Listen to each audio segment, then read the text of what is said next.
Yo, what's going on, people? It's your boy Huncho, back at you again with another video.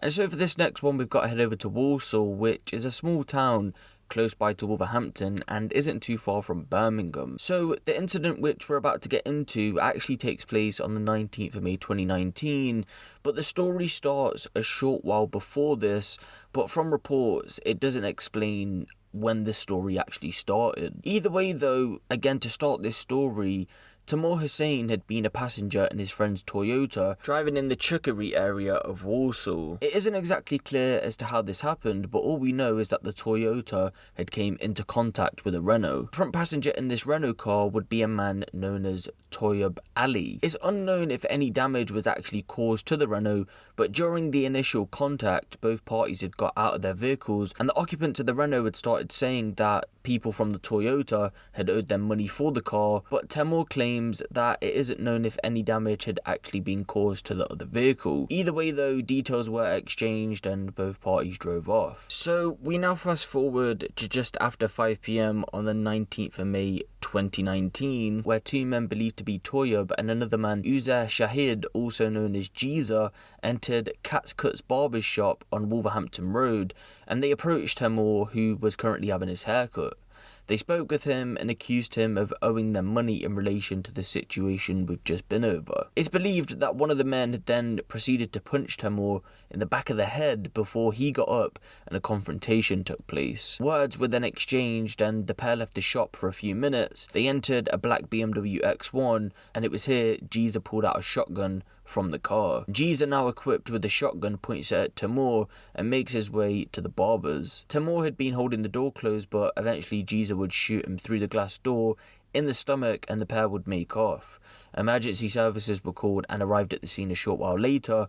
Tehmoor was rushed to Queen Elizabeth Hospital for treatment and would go on to make a recovery. So an investigation was opened and the pair would go on to be charged in relation to this incident. Toyub was charged with possession of a firearm with intent to cause fear of violence, whilst Jeeza was charged with attempted murder and possession of a firearm with intent to endanger life. They both denied the charges that were brought against them, so a trial was to go ahead, which has recently just been wrapped up. In court, a timeline of events is laid out which we've previously gone over, but talking specifically on how Toyub and Jeeza were the ones involved in this incident, the prosecution said that the victim knew both of the men and was able to give a description about them to police who organised an identity parade. The jury also heard that Tehmoor was interviewed by detectives investigating the shooting and he identified both the defendants from film footage shown to him. The prosecution continued that both men claimed though that they weren't at the barbershop at the time of the incident or didn't do what the prosecution alleges that they did. But on top of Tehmoor being able to identify both defendants, CCTV footage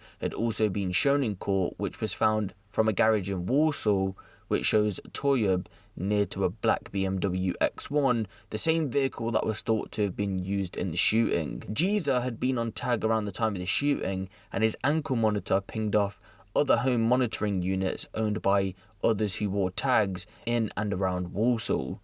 The prosecution said that although no units were in the vicinity of the barbershop, they alleged that there was a correlation between the defendant's location and the location of the black BMW on the date of the shooting. Given evidence in court, Tehmoor had explained how he was a regular customer at the barber's located near his home and explained what happened moments leading up to the shooting. He said, "Toyub and Jeeza came into the shop while I was there. Toyub said to me, 'You owe us money for the car.' I was sitting in the chair. He was over my shoulder on the left-hand side. There's a giant mirror in front of me. He punched me on the back of my head on the right-hand side. I got off the chair and faced them. I was in shock, at which point Jeeza said, 'Yeah, watch.'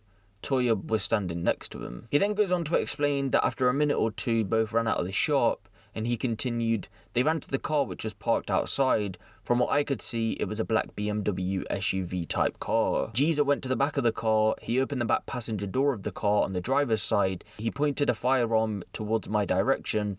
My arms were pushing the door closed. It was a glass door. I was worried and in a state of shock. I didn't know what else to do. I was saying to him, 'Don't shoot.' I can't say if he heard me or not. I heard a loud bang, my ears were ringing, my legs gave way, I felt a warm feeling and then I fell to the floor." Tehmoor then explained to the jury that the barber had phoned for an ambulance and a short while later emergency services arrived and he was airlifted to hospital where he underwent 3 operations before being discharged a month later. Defending Jeeza, Mark Trafford QC had questioned Tehmoor whether it was Jeeza who had shot him, claiming that the gunman was wearing a mask. To this, Tehmoor replied, "I saw his face, I watched him shoot me.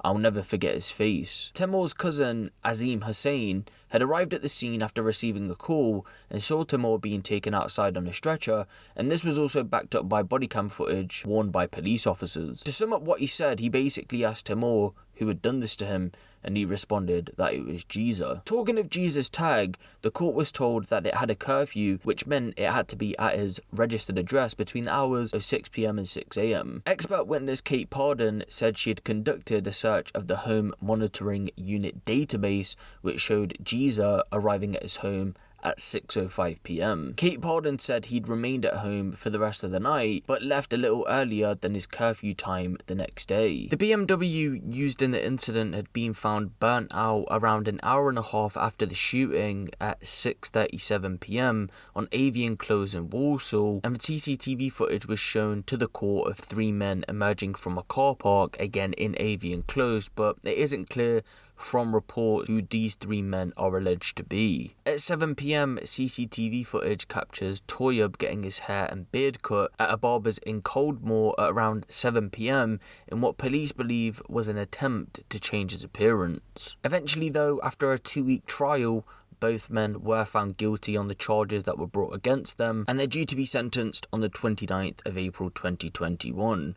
So what really confuses me about this whole story is there was a car crash that had happened previously, and I'm guessing that yes, both of them were known to each other, but from reports it doesn't claim that damage was made, and if there was damage it was little, and as well no one was injured in that car crash. So for you to try and take a man's life over some alleged money that was supposed to be owed to you because of this car crash, you could have easily just gone to the insurance companies or anything like that to try and recover that money, but instead you're now probably looking at 15 plus years in jail, if not probably longer than that. But let me know what you guys think of this down in the comment section below. Give the video a little like, and if you want the latest drill, street and music news out of the UK, be sure to hit the subscribe button and the notification bell. It's been your boy Huncho, and I'm out.